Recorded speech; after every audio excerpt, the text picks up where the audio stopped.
मानव अपने उत्पत्ति और उद्भव काल से ही ईश्वर के संबंध में अवधारणाएं बनाई और समाज को विकसित, सुसंस्कृत, सभ्य बनाए रखने के लिए धर्म की अवधारणा आई। धर्म इसलिए आया कि इंसान में करुणा, सेवा, सत्य, प्रेम, संवेदना और मानवता आए।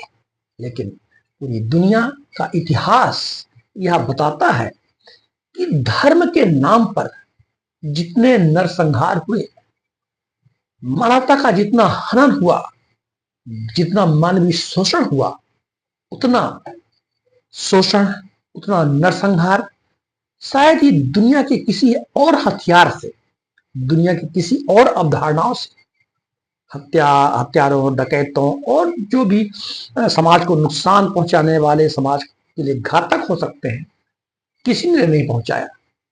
धर्म, जिसे कहा गया था कि व्यक्ति धर्म को अपने जीवन में धारण कर जीवन को विकसित कर सकता है, अपना आत्मोत्कर्ष कर, अपनी आत्मा की उन्नति कर सकता है और भगवत्ता को प्राप्त कर सकता है, भगवान को प्राप्त कर सकता है।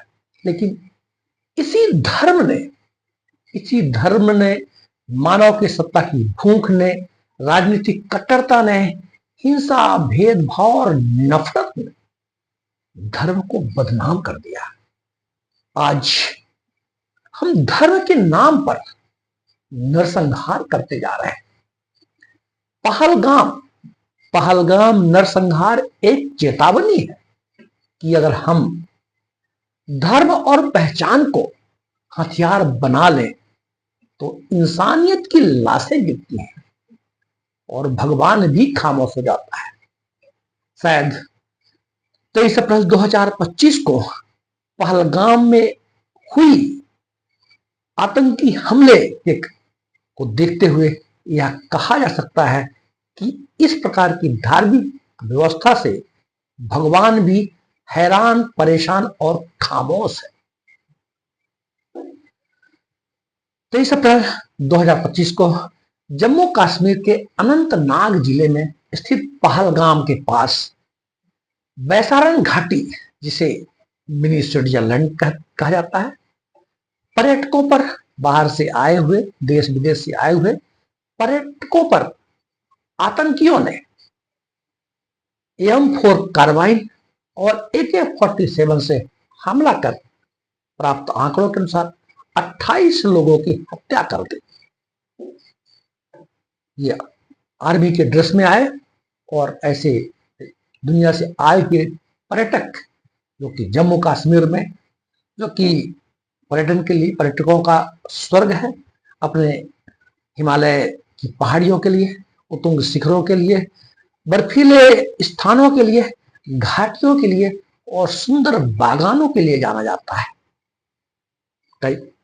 जम्मू कश्मीर, जो कि पूर्व में अनुच्छेद 370 के कारण इसे विशेष दर्जा प्राप्त था, लेकिन 2019 में अनुच्छेद 370 को हटा दिया गया, जिससे जम्मू कश्मीर में लोगों का आवागमन बढ़ गया, पर्यटन बढ़ गए, इकोनॉमी का विकास हुआ और थोड़ी अमन चैन की हवा बहने लगी।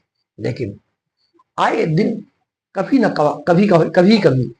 इस तरह के आतंकी हमले यह पैगाम दे जाते हैं कि हमने अभी धार्मिकता और धर्म सीखा नहीं है, क्योंकि कोई भी धर्म नफरत नहीं सिखाता है, कोई भी धर्म भेदभाव नहीं सिखाता है, कोई भी धर्म नरसंहार नहीं सिखाता। दुनिया में तमाम धर्म है। भारत में हिंदू धर्म को ले ले, राम का धर्म ले ले, मोहम्मद में पैगंबर का सब्र ले ले, बुद्ध की करुणा ले ले, ईसा का बलिदान ले ले। कहा जाता है कि दुनिया में जितने आतंकवादी संगठन हैं, उनमें से अधिकांश आतंकवादी संगठन मुस्लिमों के हैं।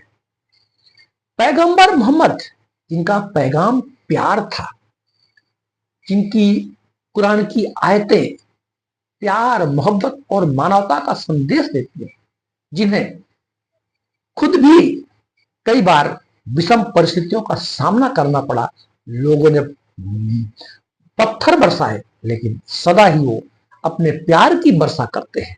उन पर पत्थर बरसे लेकिन लोगों पर उन्होंने फूल बरसाए। ऐसे पैगंबर को मानने वाले, मुस्लिम धर्म को मानने वाले लोगों के बीच धर्म को देखकर, धर्म को जानकर यदि हत्याएं की जाती है तो यही कहा जाएगा कि अभी हमने धर्म के मर्म को समझा ही नहीं। मस्जिद की दीवारें ऊंची कर ली, मस्जिद की दीवारें ऊंची कर ली, लेकिन दिल छोटा हो गया। मंदिर में घंटियां तो बजाई, पर किसी भूखे की थाली नहीं सजाई। आज इन परिस्थितियों को देखते हुए हम यही कहेंगे कि हमने धर्म के मर्म को, धर्म की धार्मिकता को, अध्यात्म के आध्यात्मिकता को समझा नहीं और अपने जीवन में उतारा नहीं। मानवीय सभ्यता का इतिहास यदि हम देखते हैं तो दुनिया में धर्म के नाम पर कितने नरसंहार हुए। अभी पहलगाम में जो नरसंहार हुआ, आतंकवादी संगठन लश्कर तैयबा का जो एक फ्रंट संगठन है, मुखौटा संगठन है, TRF द रेजिस्टेंस फ्रंट ने इस हत्या की जिम्मेदारी ली है। लेकिन हम यह इस तरह के आतंकी हमले पहली बार नहीं हुए। हम अब यदि भारत की बात करें तो देश की आजादी के पहले भी और देश की आजादी के समय भी और देश की आजादी के पश्चात भी। आजादी के समय में नोआखली के दंगे पश्चिम बंगाल में 1946 में, भारत विभाजन के दंगे 1947 में, सिख विरोधी दंगे 1984 में, बाबरी मस्जिद विध्वंस के बाद हुए दंगे 1992 में, गुजरात दंगे 2002 में, दिल्ली दंगे 2020 में। भारत की स्थिति है। इस तरह के आतंकी हमले केवल भारत में ही नहीं बल्कि दुनिया में भी होते रहे और नरसंहार के लिए पूरी दुनिया में प्रसिद्ध भी है। बोस्निया का नरसंहार, का नरसंहार जो 1992 से 1995 के बीच में किया गया था, यूरोप का सबसे भयानक नरसंहार है। मानवता को शर्मसार करने वाला नरसंहार है। IS द्वारा की जा रही धार्मिक हिंसा क्या पैगंबर मोहम्मद के प्यार के पैगाम को भूल गए हैं? 11वीं शताब्दी में क्रूसेड्स, ईसाई बना मुस्लिमों का, यूरोप और मिडिल ईस्ट में हुए नरसंहार, यरूशलेम पर नियंत्रण करने के उद्देश्य से हुए नरसंहारों को इतिहास के पन्नों में लिखा गया है। स्पेन में हुआ धार्मिक उत्पीड़न 15वीं शताब्दी में, ईसाई बनाम यहूदियों का संघर्ष। द्वितीय विश्व युद्ध के समय 1939 से 45 के बीच में नाजी जर्मनी, हिटलर की तानाशाही द्वारा यहूदियों का नरसंहार, लाखों लोगों को गैस के चैम्बर में डाल दिया गया, मार डाला गया। म्यांमार में रोहिंग्या नरसंहार। इन सब नरसंहारों को देखते हुए यही कहना होगा कि क्या यही धार्मिकता है? और धर्म के नाम पर जो अधर्म चल रहा है, क्या उसे हम बदल पाएंगे? हम इंसान बन पाएंगे? हम मानव बन पाएंगे? यह आज की आवश्यकता है कि हम धर्म के मर्म को समझें।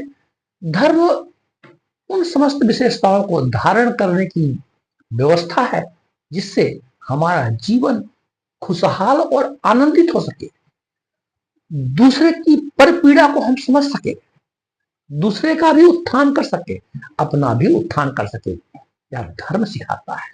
हमारे देश में और पूरी दुनिया के जितने भी धार्मिक साहित्य हैं, रामायण, महाभारत, गीता, कुरान, पुराण, बाइबल, जिंदावस्था और जो भी गुरु ग्रंथ साहिब सिखों का और ईसाइयों का बाइबल, कौन से ऐसे धर्म ग्रंथ में जिहादी और मानव हत्या लिखा हो, कोई बताए। शायद दुनिया का हर धार्मिक ग्रंथ प्रेम, सत्य, सेवा, परोपकार, करुणा और दया का ही संदेश देता है। ईसा मसीह ने, भगवान ईसा ने सदा ही दया का ही, करुणा का ही और मानवता का ही संदेश दिया है।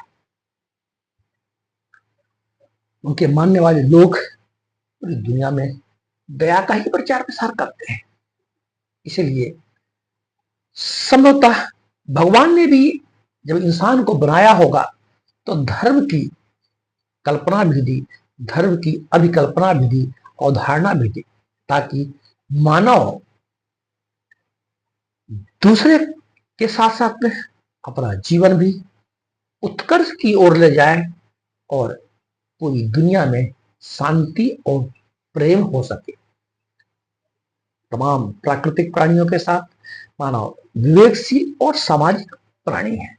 क्या इस विवेक का उपयोग इस तरह के नरसंहारों को, ऐसी मासूम हत्याएं पहलगाम में, बाहर से आए हुए लोग, नए कपल्स, नए युगल्स जो कि नवविवाहित होकर के पहलगाम की घाटियों में अपने जीवन को आनंदित करने के लिए गए हुए थे, उनकी हत्याएं कर दी गई।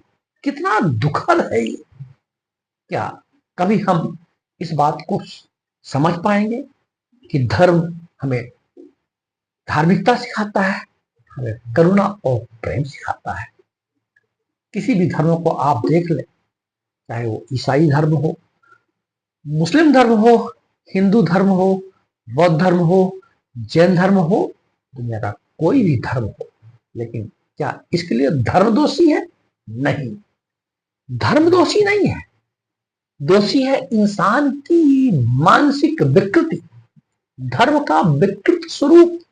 धर्म के ठेकेदारों ने, धार्मिक राजनेताओं ने, धर्म के नाम पर करने वाले गोरख धंधों ने, धर्म के नाम पे अपनी राजनीतिक रोटियां सेकने वालों के कारण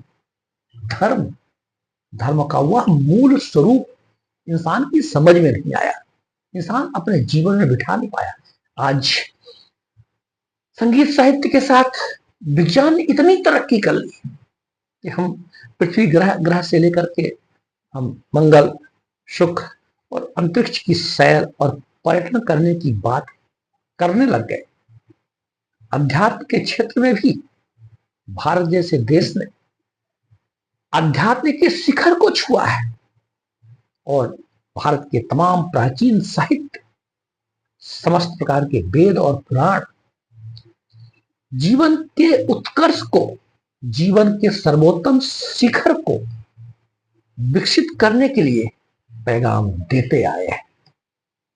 फिर क्यों नहीं हमने जीवन में धार्मिकता को अपनाया? क्यों हमने धर्म के नाम पर नरसंहार करना सीखा? किसने धर्म को हथियार बनाया?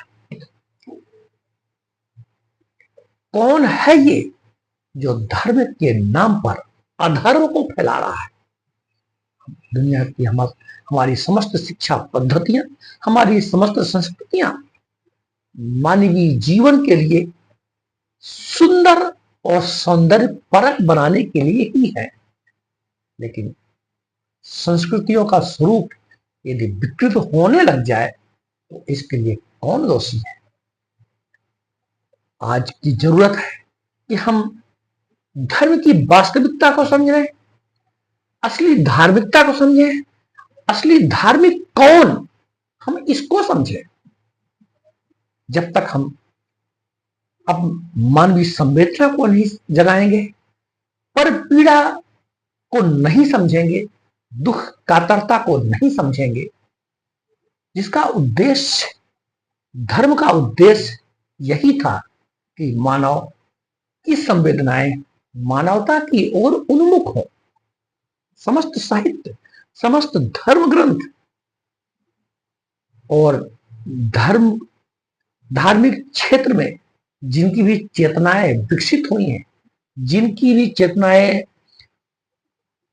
सर्वोच्च शिखर को प्राप्त की हैं, ज्ञान को प्राप्त की हैं, कैवल्य को प्राप्त की हैं, बुद्धिस्ट को प्राप्त की हैं। उन सब की देशना और दर्शन यही है कि धर्म का अर्थ मानवता है। लेकिन आतंक ने, आतंकवाद ने, जिसकी कोई दशा नहीं, कोई दिशा नहीं, कोई देशना नहीं, कोई दर्शन नहीं, यह एक ऐसा उत्पाती समूह है, उपद्रवी समूह है, जिसका उद्देश्य मात्र समाज में आतंक फैलाना, दहशत फैलाना, डर और नफरत फैलाना। भाइयों, इसे हमें समझना चाहिए। हम धर्म की वास्तविकता को समझें और हम वास्तविक धर्म को जीवन में अपनाएं। हम आध्यात्मिक बने, हम प्रेमी बने। कहा गया है, ऐसा में भी, बाइबल में भी, दया को भगवान का रूप दिया है। अभी हाल ही में पोप फ्रांसिस का निधन हुआ, जो जीवन भर दया का प्रचार प्रसार करते रहे, जिनके द्वारा कहा जाता था कि दया ही भगवान है। एक कैसी दया है कि जब हम दूसरों को, दूसरे का नरसंहार बिना किसी कारण के, बिना किसी उद्देश्य की, मात्र दहशतगर्दी, गुंडागर्दी फैलाने के लिए इस तरह के हम नरसंहार करें, तो इसके लिए कौन दोषी है? साथियों, हमें इस पर बड़ी गंभीरता से विचार करना होगा। दुनिया के समस्त धर्मगुरुओं को, समस्त राजनेताओं को, समस्त सांविधिक व्यवस्थाओं को, समस्त राष्ट्रों को विचार करना चाहिए। दुनिया में तमाम प्रकार की धार्मिक संसदें भी होती हैं। धार्मिक संसदों का उद्देश्य भी यही है कि हम इंसान के जीवन में धर्म को इंजेक्ट करा पाए। लेकिन इन इतने सभ्यताओं के विकास के बाद, 5000 वर्ष पूर्व से लेकर अब तक सभ्यताओं का विकास का इतिहास देखने को मिलता है। यदि हमने यह नहीं सिखा पाए तो हमारे शिक्षा, हमारी संस्कृति, हमारे विवेक में कहीं ना कहीं कोई ना कोई कमी है। हमें ऐसा रास्ता निकालना होगा, निस्वार्थ, निष्कपट, निश्चल, ताकि मानवता जागृत हो सके, संवेदना जागृत हो सके, ताकि मानव कहे जाने वाले होमो सेपियंस वास्तव में मानव बन सके। नहीं तो यही माना जाएगा कि हम दो प्राणी, दो हाथ, दो आंख वाले मानव तो बन गए हैं, लेकिन सृष्टा ने जो हमें बुद्धि और विवेक दिया है, हमें श्रद्धा और प्रज्ञा दिया है, उनका हम सदुपयोग नहीं कर पाए। इसलिए साथियों, इस तरह की जो आतंकी घटनाएं होती हैं, कहीं के लोग, किसी भी जगह के लोग, किसी भी धर्म के लोग मारे गए हों, लेकिन यह मानवता के नाम पर कलंक है। यद्यपि इस तरह की जो पहलगाम में घटना घटित हुई, हत्या हुई, उसके बाद भारत सरकार के द्वारा कड़े एक्शन लिए जा रहे हैं।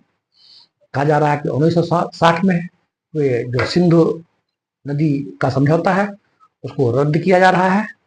जो बाघा अटारी बॉर्डर है उसको सील किया जा रहा है। भारत में रहने वाले पाकिस्तानियों को देश छोड़ने की बात की जा रही है। वीसाओं को रद्द किया जा रहा है। ये सब राजनीतिक और कूटनीतिक प्रयास किए जाते हैं।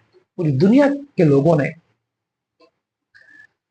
अमेरिका से लेकर अफ्रीका तक, अफ्रीका से लेकर एशिया तक, समस्त देशों के लोगों ने इस प्रकार की बर्बर हत्या की निंदा की है। साथियों, विचार करना होगा हमें कि हम मानव हुए कि नहीं। यदि हम इंसान में इंसानियत नहीं जगा पाए तो मानव बनने का, मानव होने का उद्देश्य खत्म हो जाता है। तो इतना हमें जरूर विचार करना चाहिए।